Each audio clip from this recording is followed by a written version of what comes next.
გამარჯობა, მე ვარ ქეთი ჩამოშვილი, დუშეთის რაიონის სოფელ ანანურის საჯარო სკოლის მე-7 კლასის მოსწავლე.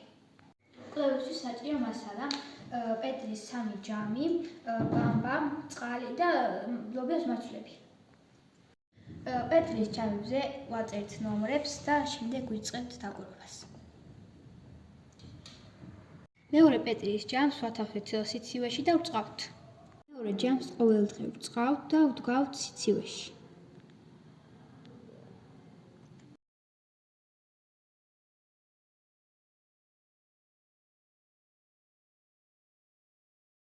დღე მე-6 და შედეგები: წყალი და სითბო, წყალი და სიცივე და მხოლოდ სითბო.